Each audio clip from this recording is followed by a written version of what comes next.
अगर हमारे पास बड़े नंबर्स हो और उनके भी स्क्वायर्स हमें जल्दी से निकालने हो, फॉर एग्जांपल 23, तो उसका एक और मेथड है जिसमें हमें एक्चुअली 23 को 23 से मल्टीप्लाई नहीं करना है।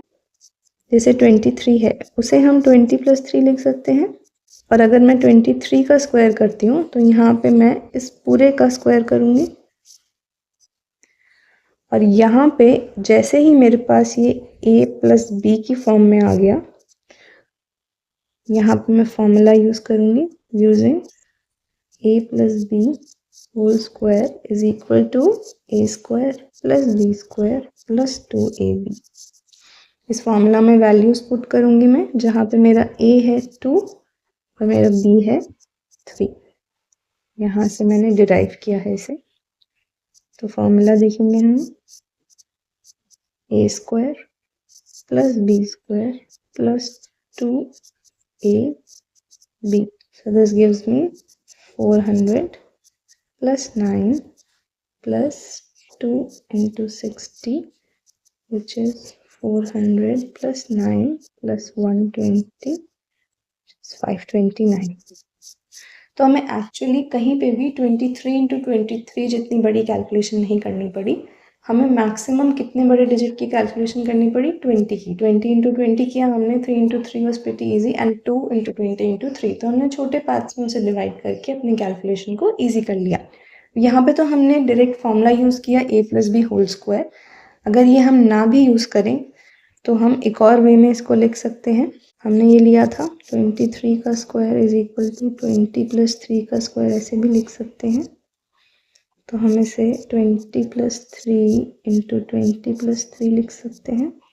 यहाँ पे अगर हम ये ब्रैकेट्स को सॉल्व करेंगे तो पहले 20 को लेंगे, उस ब्रैकेट के साथ मल्टीप्लाई करेंगे, फिर इस 3 को लेंगे और इस पूरे ब्रैकेट के साथ मल्टीप्लाई करेंगे। So 20 × 20 400 plus 20 × 3 60 plus 3 × 20 60 plus 3 × 3 9. So this gives us 529. दोनों ही मेथड्स ठीक हैं। अगर आप पूरा फॉर्मूला चाहें a + b होल स्क्वायर का तो वो अप्लाई कर सकते हैं, अदरवाइज बहुत ज़्यादा सिंप्लीफाई करना है तो बस वो जो स्क्वायर हमने लिया है उस ब्रैकेट को 2 बार लिख के डिजिट को पूरे ब्रैकेट के साथ मल्टीप्लाई करेंगे, दोनों डिजिट्स को 1 by 1, और आंसर आ जाएगा हमारे पास। एग्जाम्पल नंबर 1, आपको इसमें एक्चुअल मल्टीप्लिकेशन नहीं करनी है, 39²। अब यहाँ पे हम इसी मेथड में एक और मॉडिफिकेशन यूज़ कर सकते हैं, विच इज़ 39² को मैं 40 - 1 का स्क्वायर लिख सकती हूँ।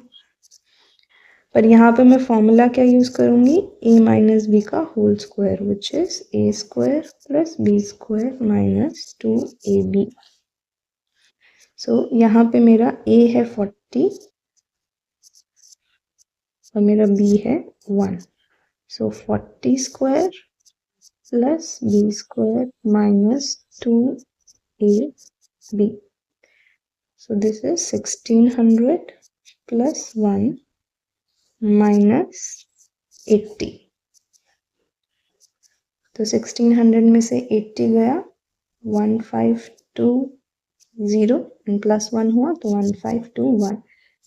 ये भी एक इजी कैलकुलेशन है। इसी में मैं अगर ये फॉर्मूला यूज़ किए बिना ब्रैकेट्स ओपन करूँ तो भी मेरे पास ये सेम चीज़ आ जाएगी, 40 - 1 40 - 1। सो दिस इज 40 से पहले मैं 40। अब यहाँ पे ध्यान रखने वाली बात बस यही है कि हमें ये सब्ट्रैक्शन का जो हमारे पास साइन आ रहा है इसको केयरफुली यूज़ करना है। जैसे यहाँ पे -1 आ गया तो ये 40 - 1, ये पूरा ब्रैकेट माइनस हो जाएगा। So this is -40।